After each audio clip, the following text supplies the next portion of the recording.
Hi, I'm Katrina, and this is Boldly Challenging Ableism.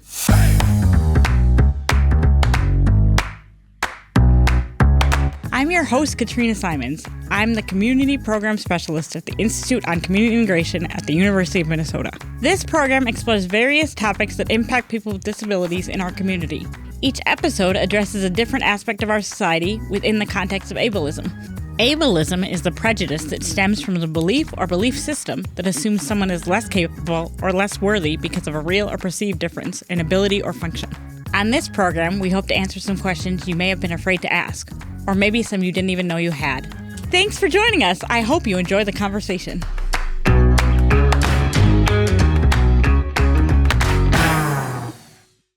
Hi, everybody. For this episode, we talked to Jillian Nelson, Community Resource and Policy Advocate with the Autism Society of Minnesota. I asked our friend Nick Wilkie to join me as a co-host. Nick is an independent living coordinator for the Metropolitan Center for Independent Living. I hope you enjoy the conversation.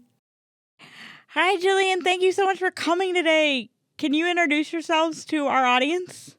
Absolutely. My name is Jillian Nelson. I'm the Community Resource and Policy Advocate at the Autism Society of Minnesota. I'm also an autistic adult with ADHD and fibromyalgia on top of all that. And really, really passionate about disability rights and changing the outcomes for our entire community.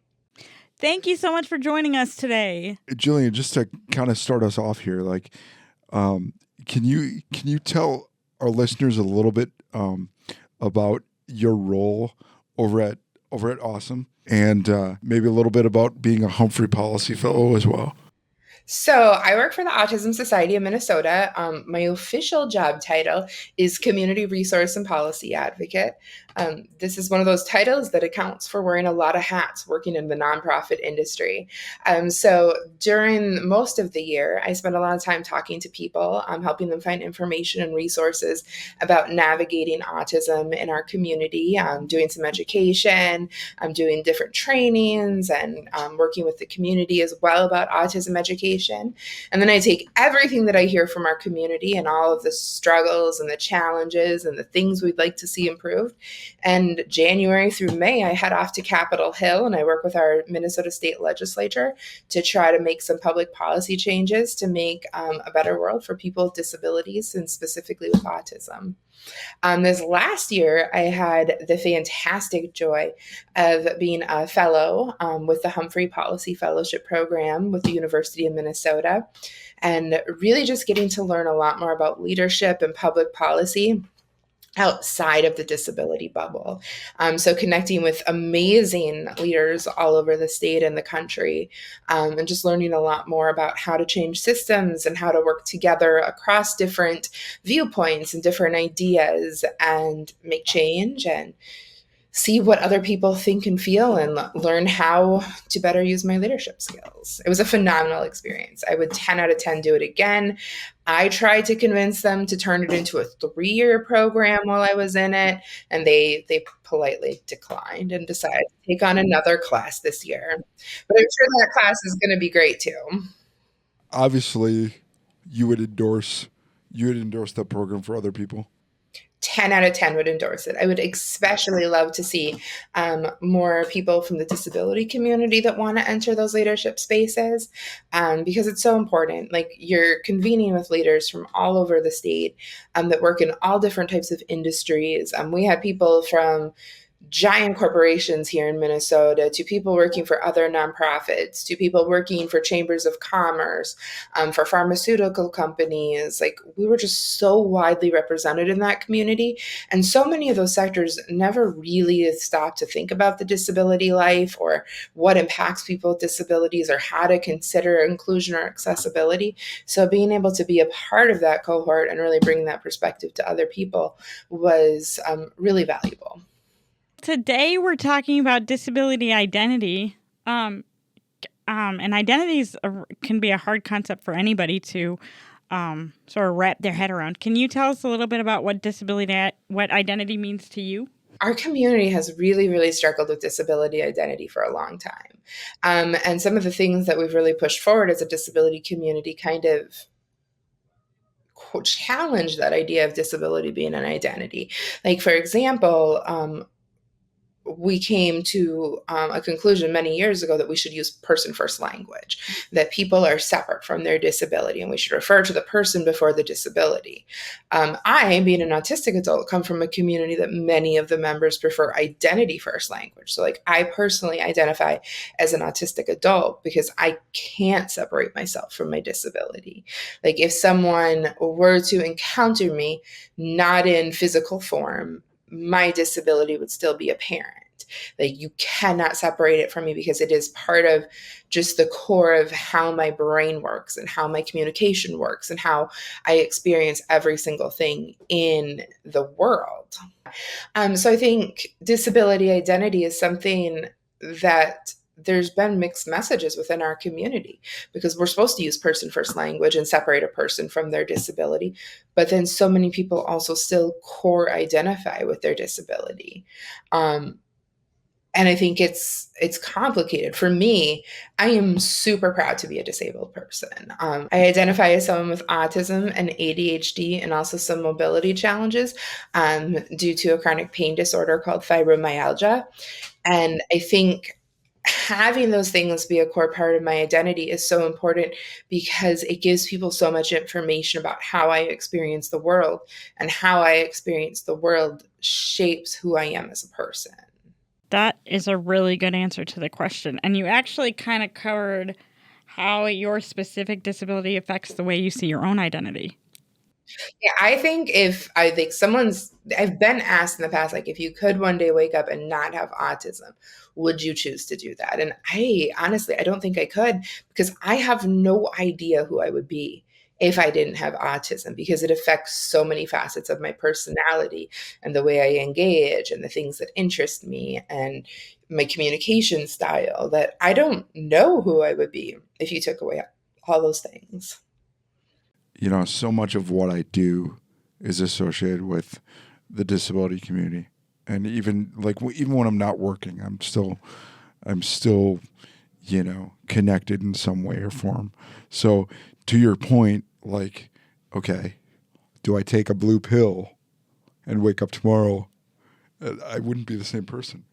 Well, I think too, like when we started the concept of person first language and this idea of separating people from their disability, it was based on this concept that we needed to see people as people, not people as their disability. But that concept in itself is inherently ableist. If there is a need to separate us from our disability, then you're saying that our disability is something that lessens our worth, and that's why we would need to be separated from it, versus something that is just an inherent part of us that shapes the way that we live our life and experience our world. I'm actually a big proponent, like I push really, really hard to stop seeing disability as a collection of diagnoses and to start looking at disability as a culture. And we have all the pieces of a culture. We have our own language, we have our own traditions, we have our own values, we have our own rituals.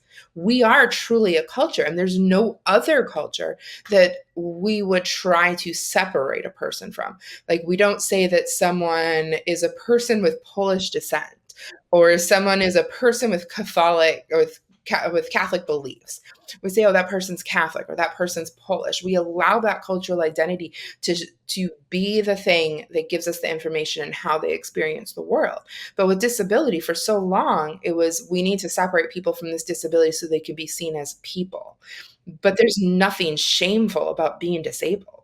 There's nothing that lessens our worth or lessens our contributions to the world or lessens our value as a human being by being disabled. So it's a label that I proudly wear. That's awesome. So, but I just have one question. So, in a world where we look at disability as a culture instead of a set of diagnoses, how do we then justify and distribute the supports that people need? That has always been my question about that. Being a culture doesn't change that there's different needs. Like, we look at other cultures, like let's take the Somali culture, for an example. We as a community recognize that people who do not speak English require the support of an interpreter. They require the support of documents that are translated in order to participate in society. It's the same thing. Just because we have a disability doesn't mean that we don't have support needs, and that those support needs still need to be met, and that those accommodations need to be met. And that's been laid out by the law, that if you meet X, Y, and Z, you qualify for services, supports, or accommodations. But it's still, we're more than our medical records. Like, our experience as disabled people is more than what our doctor writes on a form for DHS. It's lived experience. And I actually think that if we stop looking at disability as a collection of medical information, and we start looking at disability as a culture, that we're actually going to improve the outcomes that we see with disability services and supports. Because right now, so many of the disability supports and services that are out there are based on the medical model. And it assumes it assumes that everything is a medical interaction, and it creates unnecessary power dynamics. If we look at disability services as something that we need to deliver in a culturally appropriate way, we're going to have a better outcome for people that are receiving those services, and we're going to see a lot less medical trauma, a lot less trauma in general, and a lot more inclusion and community integration. Have you ever had a conversation with somebody who views disability identity as completely different from how you view it, and how did that end up playing out? Absolutely. In my line of work, I talk to a lot of people. I talk to parents, family members, individuals on the spectrum or with other disabilities. A lot of times when someone is newly diagnosed, that level of acceptance and pride isn't quite there. I recognize that this is a journey for people, and I let them know that. I think it's one of the reasons that I do live my life so openly autistic and disabled, is because I want to be a person that can be a role model to say, hey, this isn't the end of the world. This is okay. Who you are as a person has value. And no matter how hard things have been prior to getting a diagnosis, like, you bring great things to the world, and you just have to learn how to live in this world that wasn't made for us on your own terms. That's fabulous. I'm going to shift gears a little bit back to something that you were talking about. Can you tell our listeners why your activism and focus is perfect for you?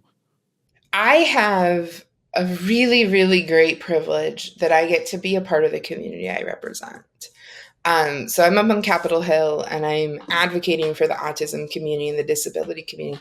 But like, I have that lived experience as well. I have that privilege of being almost a shepherd for our community and helping people find resources and information. I like to think of myself as a story keeper. Like, people call me and they tell me the hard things. And then I realize that I'm hearing the same hard story over and over and over, and I come up with a solution. Like, this, if we change this in our system, this wouldn't be happening to people. Or if we did this, maybe this would be prevented. And I get to be there, and I get to tell people. And I also get to be like real lived experience. So I'm not up there telling someone else's story on the Hill. I'm not up there representing another community. Like, this is like, I got a horse in the race. Like, this is my life as well as everyone else's life. And I think that's a really unique perspective, because too often in politics and public policy, we have a lot of professional people with a lot of fancy degrees that are advocating for us and that are deciding what's best for us or what our community needs, or that are in those rooms making the compromises at the final hours. But I'm the person who lives the life. So when I'm in a meeting deciding, like, what are we willing to compromise on this bill regarding waiver 2.0? Like, I'm the person in the room that has a waiver, not the person who has a child with a waiver, but the person who literally depends on their own waiver for their stability that allows them to go to work. When we're talking about accessibility, like, those accessibility things are going to directly impact myself. And that's a lot to carry. And it's a huge privilege to be able to take my whole community with me, and to be able to really, really make sure that what we're pursuing on the Hill isn't really good in theory, but it actually has that lived experience connected to it. And Jillian, you've lived with autism and ADHD. I'm sorry. Are you comfortable sharing with us how long you've lived with autism and ADHD and that part of your journey? Yeah, absolutely. I was diagnosed with ADHD when I was 6 years old. So that's been most of my life. But my autism diagnosis didn't come until about 21 years ago. I was 21 myself, and I have a little brother, and he was just entering the school system, and they kind of identified some autism there. And he saw a doctor that had seen me for everything but autism when I was a kid.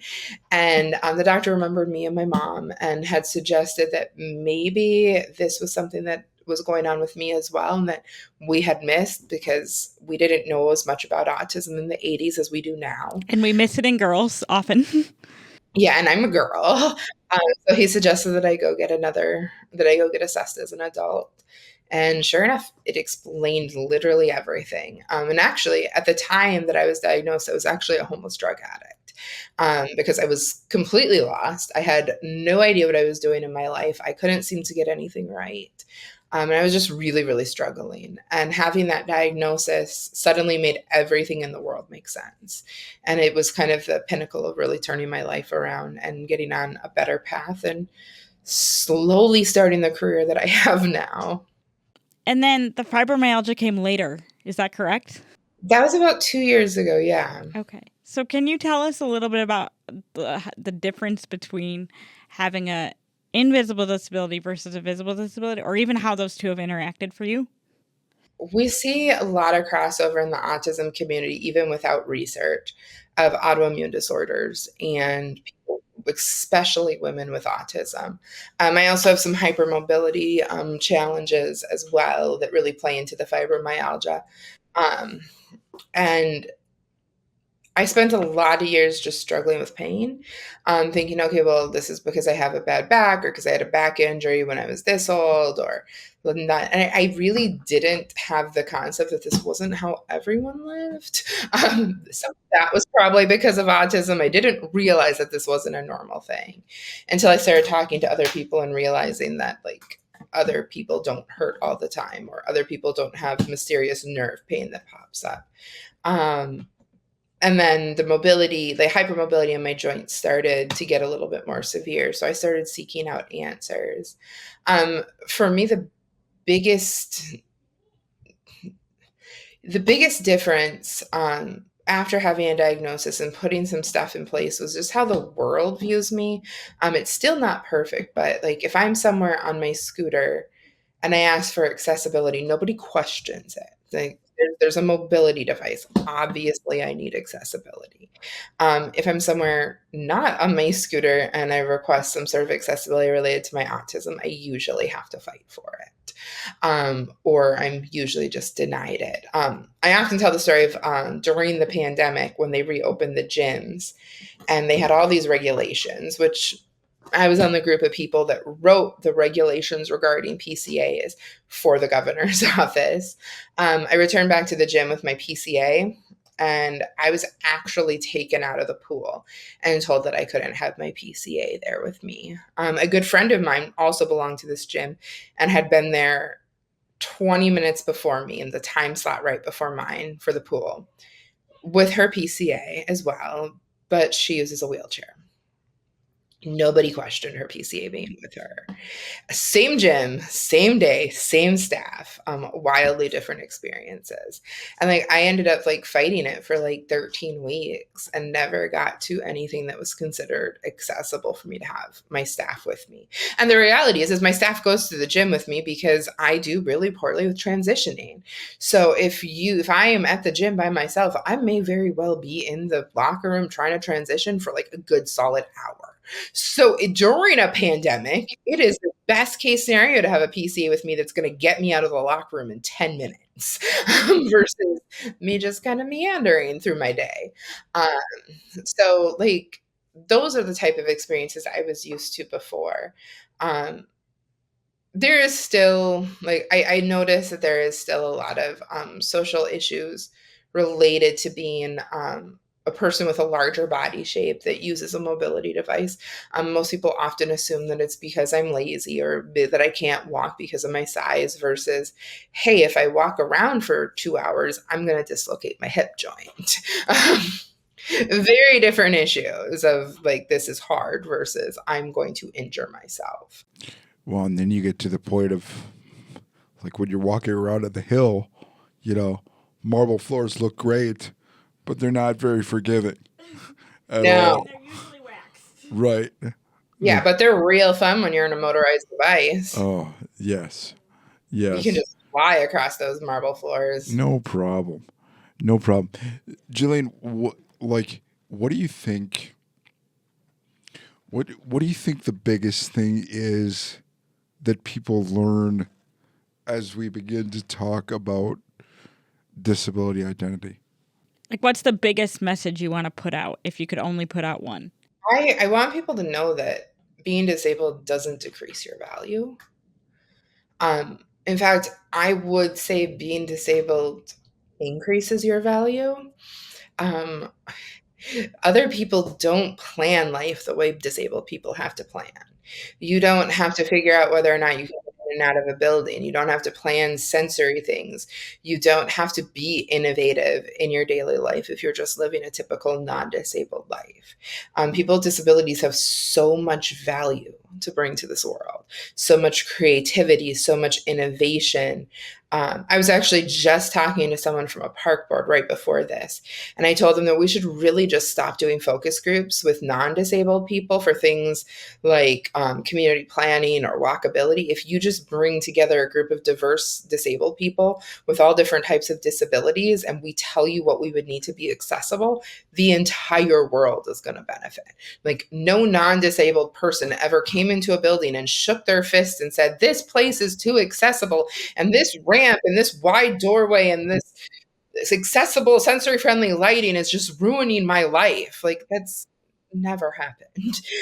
When we plan an accessible world, everyone benefits. And when we embrace our identity as disabled people and we bring that lived experience and we bring those needs to the table and we humanize the disability experience for everyone else, we're only going to improve the diversity and inclusion and the color of this unique and amazing community we're building here in this state, in this country, in our city. Like, we have so much to add to our communities if we're willing to live our lives authentically and honestly. That echoes a statement that I think I heard it 20 years ago, but disability is the one population we all become more of tomorrow. Yep, we have open enrollment. Tomorrow. 100% open enrollment. If you live long enough, you're going to join us. If you're unlucky in how you drive your car, you might join us. Right. Anyone can become one of us. And here we are waiting for you. Or anyone's child could become one. Like, you could have a child with a disability. I don't understand on the Hill when people are so opposed to disability spending, because I want to look at people and just be like, all you're doing is like writing a check for your future insurance. Like, if you become one of us, you're going to be really thankful that you made these investments ahead of time rather than having to join us in the fight for them. Oftentimes, it's people blame fiscal responsibility as a reason for not accommodating people with disabilities or not spending more money to accommodate people with disabilities. And if you look at it as an investment in your own future, well, then it is fiscally responsible. So there you go. And if we do accommodate people with disabilities, then we can be in the community and we become taxpayers and we contribute to society and capitalism, which capitalism, but like, we have the potential to do so much more if the world was more accessible. That's great. Jillian, did you have anything else that you want to add to your already amazing level of content you've given us today? Yeah, or plug. Do you want to plug anything? I just want to encourage people with disabilities that might still be struggling with that identity. Like, you never know who it's going to impact. There's younger generations coming up behind us all the time. And if we live our life proudly, we have the chance to change what their future looks like. So many of us have experienced trauma or discrimination or have had to fight twice as hard. we can change that outcome for our younger generations. We can teach them to accept themselves from the time that they're very young. We can teach the world that we're living in to accept them when they become adults. Like, we have the propensity to change the future for all the tiny versions of us that came before us. And when you think about it that way, the idea of accepting ourselves and embracing this identity, it seems like a really powerful movement when you realize that it has the propensity to change the future for an entire generation.